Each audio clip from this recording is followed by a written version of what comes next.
is Your Credit Man with your host, Jimmy Kavadas. Stay tuned as Jimmy discusses how to establish credit or how to improve your existing credit. Jimmy will also be taking your calls throughout the show. Now, here is your host, Jimmy Kavadas. Hello, St. Louis. How you doing? My name's Jimmy Kavadas, known as Your Credit Man. And this is my first show. And I want to take the time to say thank you to the radio station for giving me this opportunity. And most importantly, God keeping me up and waking me up this morning. And I'm standing straight up. Thank you, God.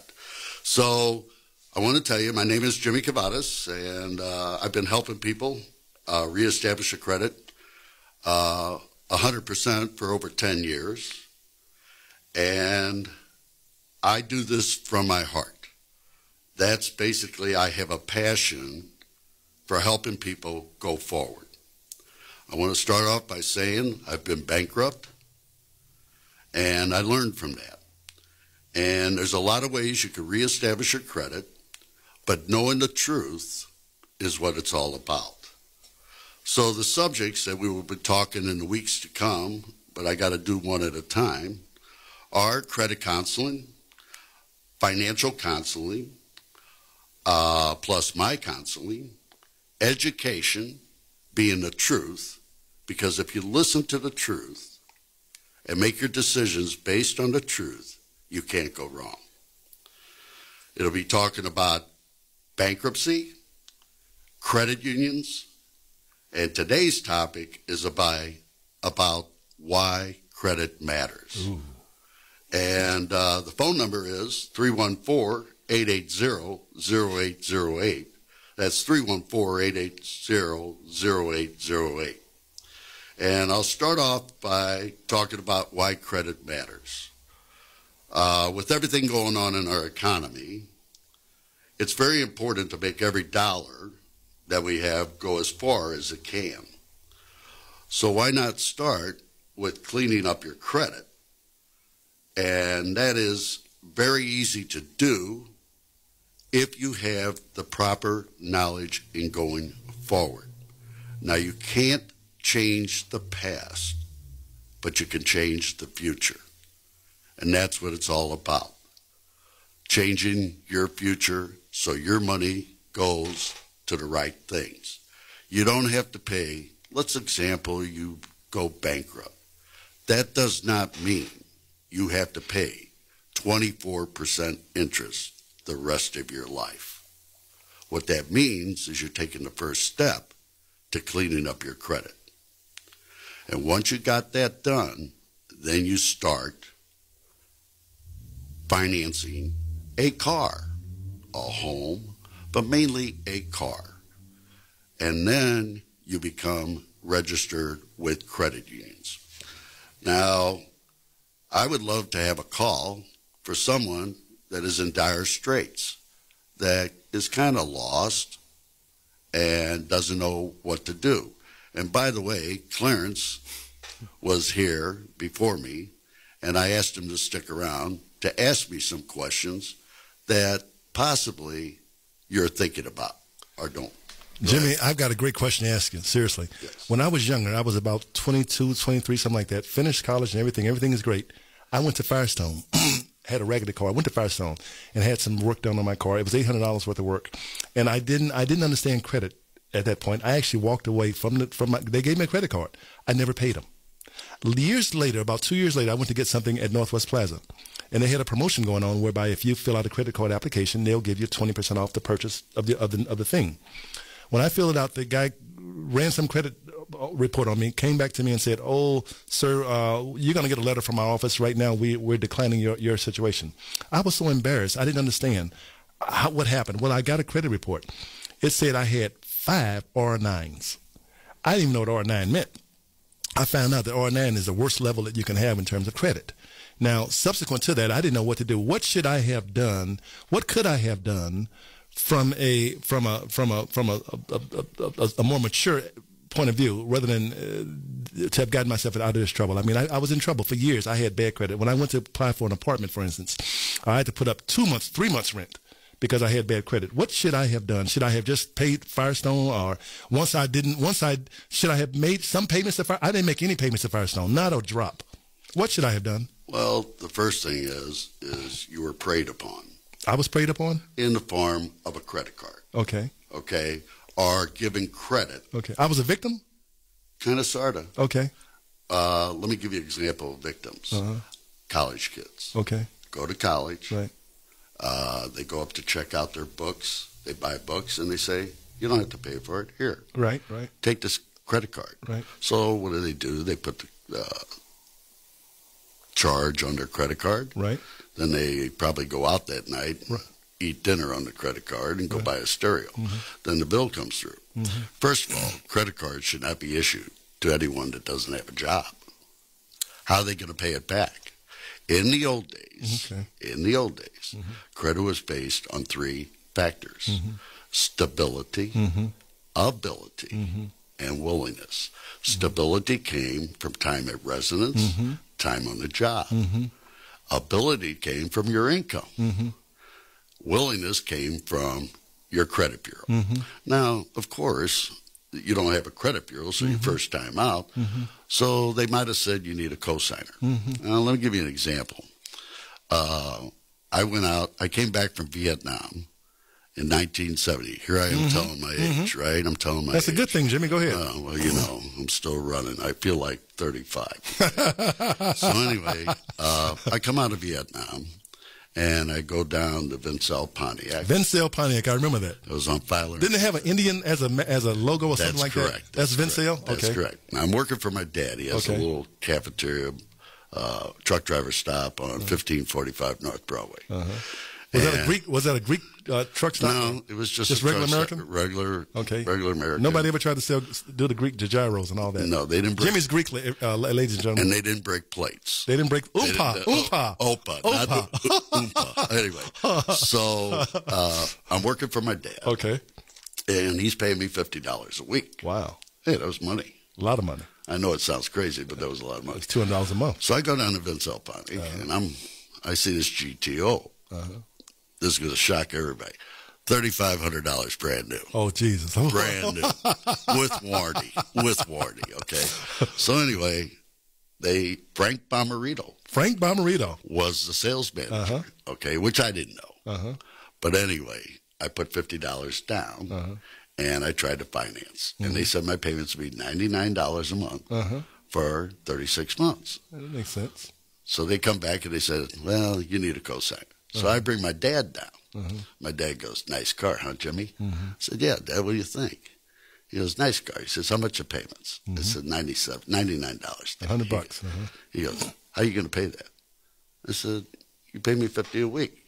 He goes, suppose I fire you. I said, you're not going to fire me, Dad. He says, I don't know. He says, I'll tell you what I do. You see that $500 car over there? And it's $50 a month for 1 year? I'll sign for that, because if you don't pay, I can pay it. Wow. My point I'm trying to make is I had some guidance. Now, I said I've been bankrupt, right? Well, my bankruptcy was basically a business years ago, and I learned from it. But those little stories and those things that happened in my life, you learn from them. And that's where I'm coming from.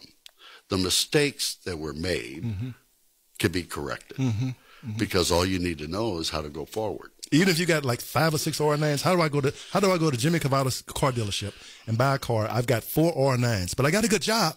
But I've got 4 R9s. What can you do for me? Well, what we do is, and this works, and we have examples of it working. This is not hype.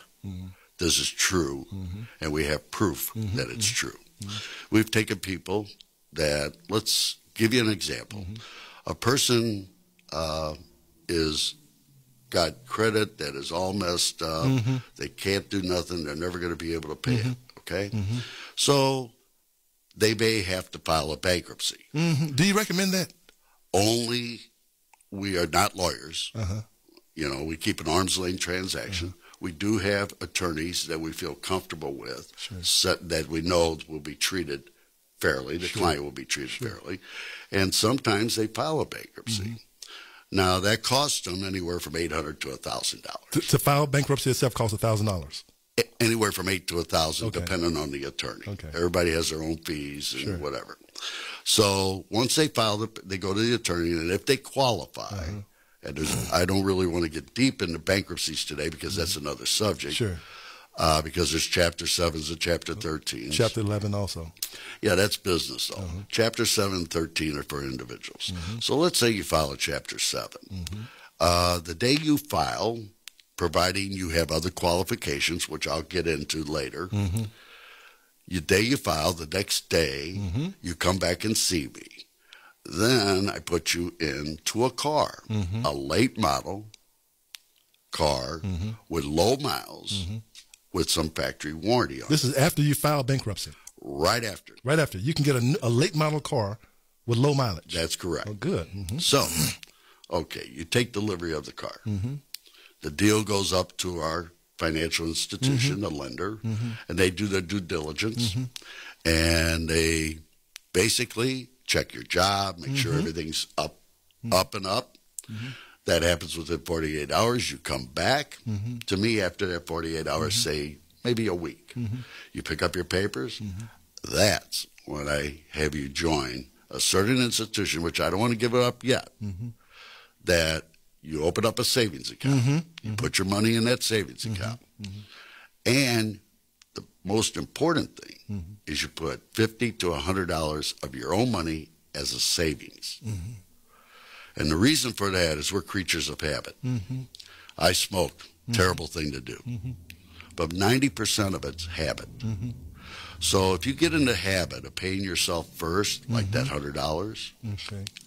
then say your car payment's $300, you put $400 in, you have that car payment automatically deducted to the lender that we set you up with. So first. it's like an escrow account. Yes. No, it's a savings. It's getting you into savings. I know it's a savings, but it functions like an escrow account in as much as saying that it's putting something aside that's obligated to pay something. That's correct. Okay. And you have the payment automatically deducted out of that account. So once you do that, and then probably within 6 months to 9 months, that other institution pays off the high interest and lowers the rate Oh, okay. So you got actually a cheaper loan. If on the they're same car. On the same car. Now, our suggestion is, let's say we start you off with a 5-year loan. Our suggestion is after 6 months, you got 6 months from 60 is 54 months. We suggest, because they lower the rate, to refinance it for a year less, 12 months less. Instead of 54 months, finance it for 42 months. You're making it a cheaper loan because you're shortening the time. And the interest is lower. And the interest is lower, of so course. your payment's not going to skyrocket. Of course. And you're building equity in the automobile. And pretty fast equity, too. Well, you're 'Cause paying principal, not interest. Right, because you're shortening the time. You're going to save $5,000 to $10,000. At least. Yeah. But the most important thing is building a relationship with a full-service lender. Full-service lender. That can help you in your future borrowing needs. Jimmy, you know what? Again, when I talk with a lot of young people, and I'm the board president of a very large nonprofit also, very large nonprofit, St. Louis Transitional Hope House, which is the largest transitional housing facility in the state of Missouri. Mostly homeless young ladies. They have no concept of credit. They are worse than I was when I was 22. I mean, they don't have any idea. That's a huge population of people that are actually afraid of you because they're afraid of going into your office and out they see a lot of papers flying back and forth and they don't know what the devil to do. Is this a complicated process? No. This it takes time. Do you have to have any education to understand the paperwork? I mean, because it's pretty complex, a little of it. No, it ain't. It's not? It's very thorough. It's very slowly done. We normally, with our clients, 2 to 3 hours. And that's because we want to make them understand everything before they sign. Now, where's your dealership at? I'm at 4400 South Kings 4400 South Kings Highway. That's not too far. Real nice. Well, you know where White Castle is on Kings. Over there? You over there? Yeah, Burlington Factory. Gotcha. Right? You're right there. I'm plugging White Castle and Burlington Factory. Well, that's right. I'm right. Anyway, where the National Guard was, St. Mary Magdalene's, that's where I'm at. I passed by your dealership and I was surprised at the beautiful cars you got. You got those late. You got a lot of late model. I drive a Cadillac. My working car is a late model Cadillac, and I pull up on your lot and I thought, Jesus, just all you got here is beautiful late model lot of good-looking cars. Well, they're reasonable, too. You don't want to buy a car. Here's where people make mistakes, too. And let me get into this with you. Some people they need instant gratification. Yes, okay. And there has to be patience, and I understand you have to go to work, and you don't want to take the bus. But let me say something. Sometimes taking a bus for 2 weeks is better than getting into a bad loan. Wow, did you hear that, listeners? Taking a bus for 2 weeks is better than getting into a bad loan. Wow. Okay? Sage advice. So, I mean, here's the thing. I said at the beginning of the show, I have a passion, and I am very sincere about this. I'm too old to play games. These are other people's lives. This is their money that they work hard for. So they need to be told the truth. And are mistakes made in life? Yeah. If we didn't make mistakes, we wouldn't go anywhere. I know. You know. So with that, I'm going to come back and take a little break here. The number is 314-880-0808. 314-880-0808.